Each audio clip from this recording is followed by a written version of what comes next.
Olá pessoal, tudo bem com vocês? Esse é mais um vídeo do canal Oficina de Espiritualidade e mais um vídeo da série O Evangelho e a Autotransformação. Hoje continuamos na nossa série, na nossa subsérie sobre o Sermão do Monte e nós vamos falar sobre bem-aventurados os brandos, porque herdarão a terra.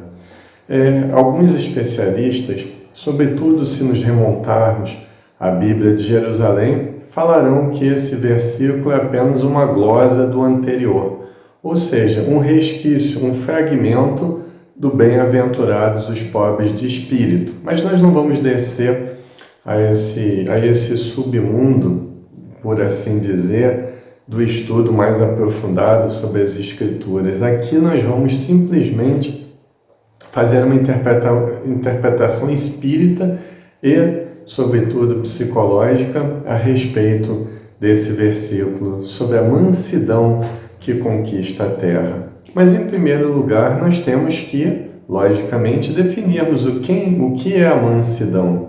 A mansidão é a abdicação de qualquer forma de violência, seja ela física ou psicológica, e a opção pela força do Espírito. E nós, ao longo desse vídeo, vamos explicar que tipo de opção é essa e como ela é feita. Ao falarmos sobre mansidão, sobre brandura, é necessário que a gente fale um pouco sobre a violência.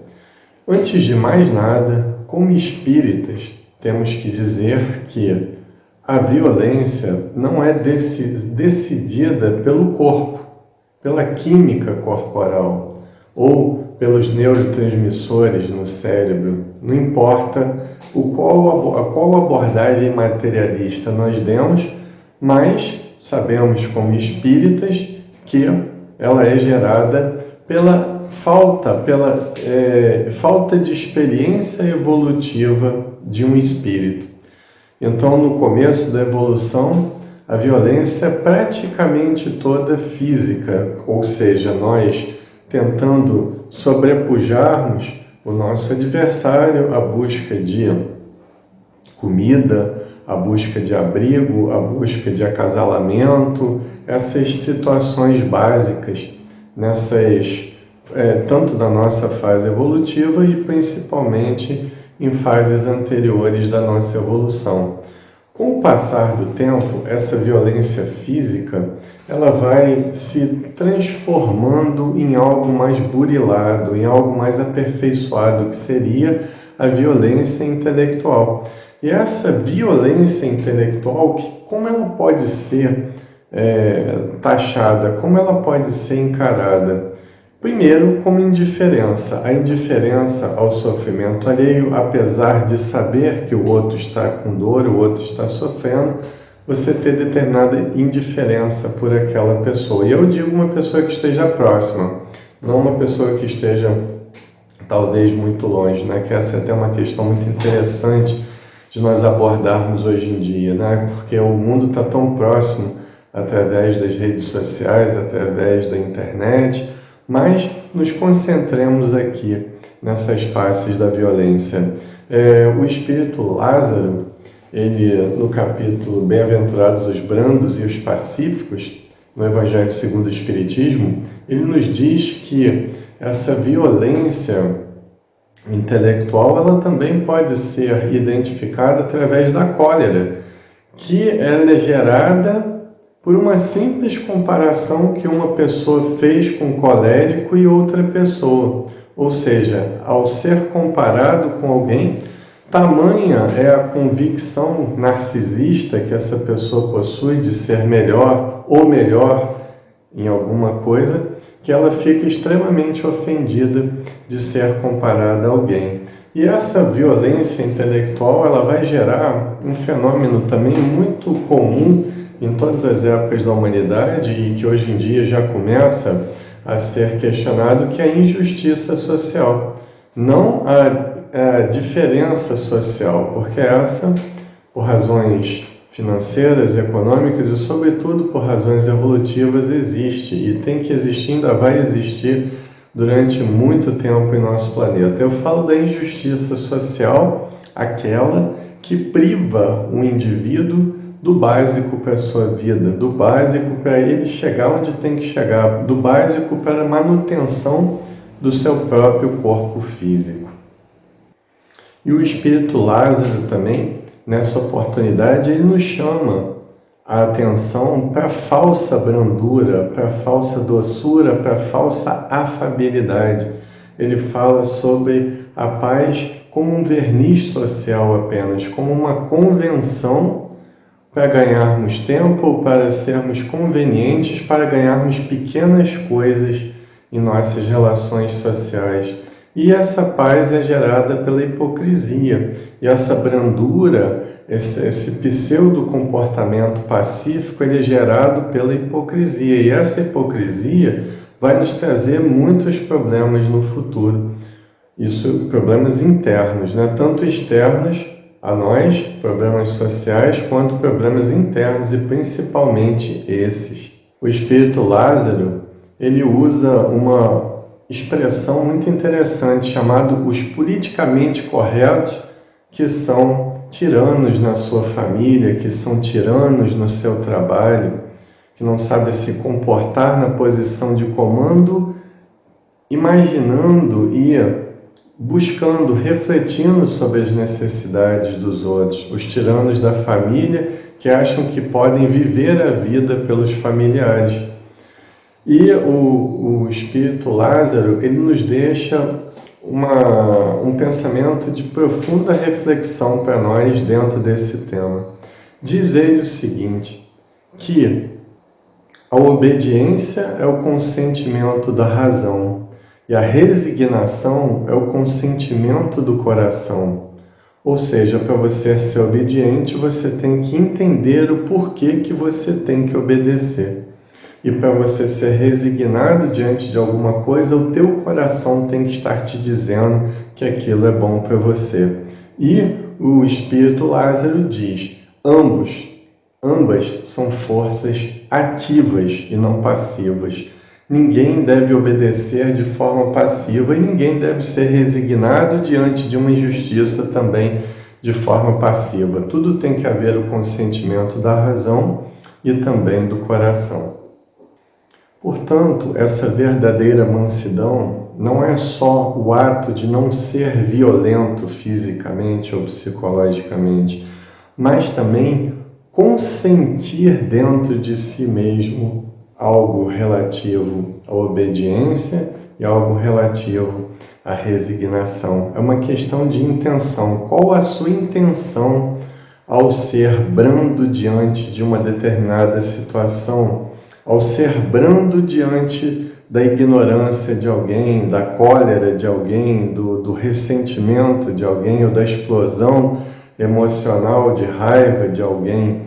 Então são perguntas que pululam dentro da nossa mente com esse versículo do Evangelho no Sermão do Monte, né?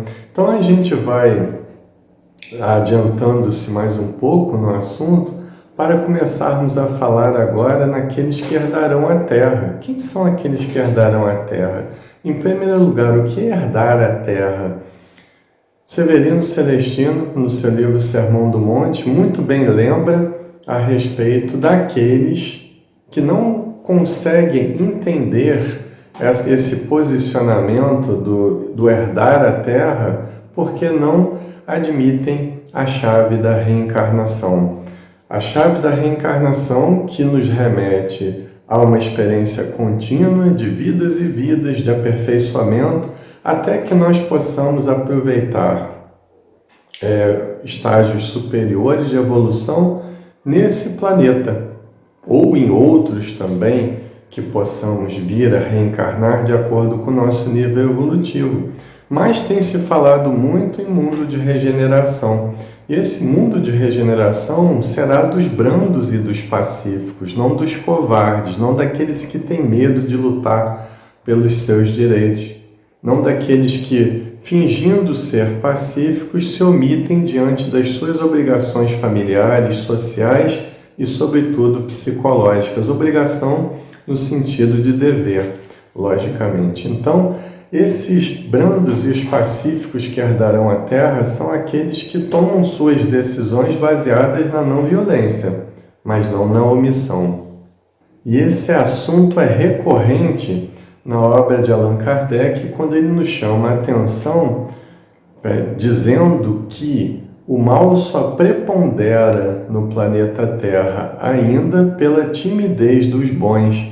Então, o que os espíritos orientam Kardec é o seguinte: os bons ainda são a grande minoria, mas se não fossem tímidos, já seria o bastante para o mal não preponderar no nosso planeta. Percebem a profundidade e a gravidade desse conhecimento que os espíritos nos trazem a respeito?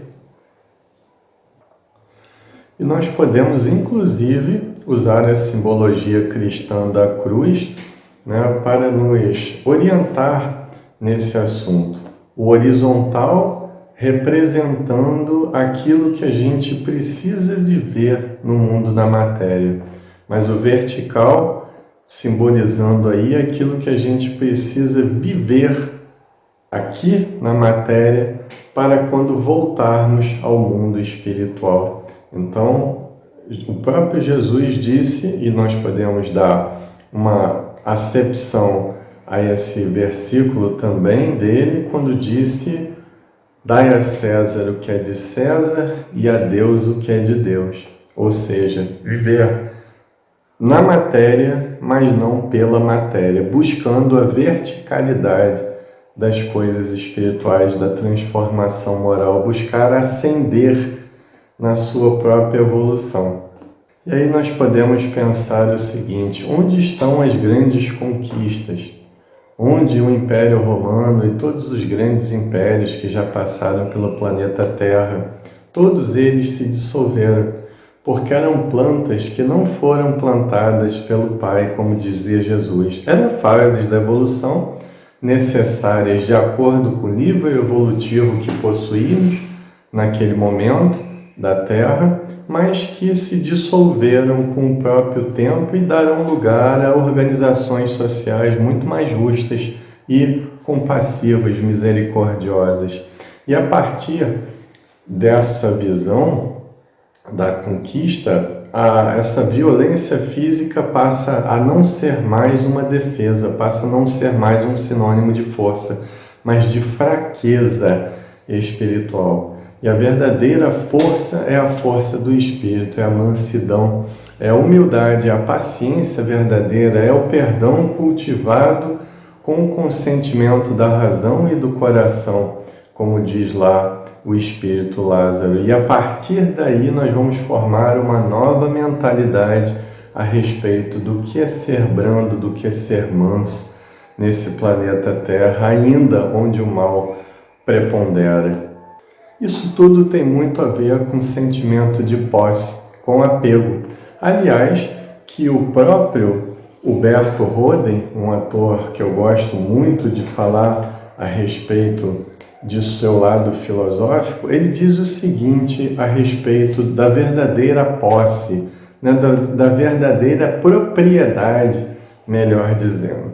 Diz ele o seguinte: a verdadeira posse supõe espontaneidade bilateral. O que é uma espontaneidade bilateral? Os dois quererem pertencer um ao outro, da parte do possuidor e do possuído. Se o possuidor se apodera violentamente de um objeto ou de um ser qualquer, e se esse ser é por ele possuído compulsoriamente, seja por ele ou por ela, né, sem ou contra sua vontade, então esse ser humano não possui realmente esse ser, porque ele não é possuível. Então, nós só vamos possuir realmente, nós só vamos conquistar realmente aquilo que for bilateral nas relações, e sabendo que nenhum objeto é nosso, mas tudo pertence a Deus, e a Deus volta, porque a obra dele é infinita, indefinida, e nós somos os usufrutuários dessa obra e não precisamos reter nada, porque nós já temos tudo dentro de nós, porque a lei divina está dentro de nós. E para terminarmos o nosso vídeo, falamos agora um pouco sobre a metáfora da água, como diz Swami Prabhavananda no seu livro O Sermão do Monte segundo o Vedanta. Ele usa um exemplo antigo do Tao Te Ching, das tradições taoístas, para dizer que a água é o maior símbolo da brandura e da mansidão, porque ela vai tomando a forma daquele outro ser bruto, como é uma pedra, e vai o transformando pouco a pouco, até que aquela pedra vire uma arte na natureza, até que ela seja uma arte mais polida, uma arte mais branda, uma arte mais elaborada. E assim acontece dentro de nós, nessa alquimia chamada transformação moral, que os espíritos tanto nos orientam na obra de Allan Kardec. Se você gostou desse vídeo, inscreva-se no canal. Se você já é inscrito, aperte o botão do sino ao lado do botão de inscrição para receber informações a respeito de vídeos novos. É importante, muito importante, que você curta, comente e compartilhe esse vídeo para que o nosso canal possa chegar ao maior número de pessoas e a doutrina espírita, esse monumento inabalável, esse monumento indefinível de luz espiritual, conseguir chegar ao maior número de pessoas. O meu nome é Marcelo Furtado, esse é o canal Oficina de Espiritualidade e eu desejo muita paz e saúde a todos.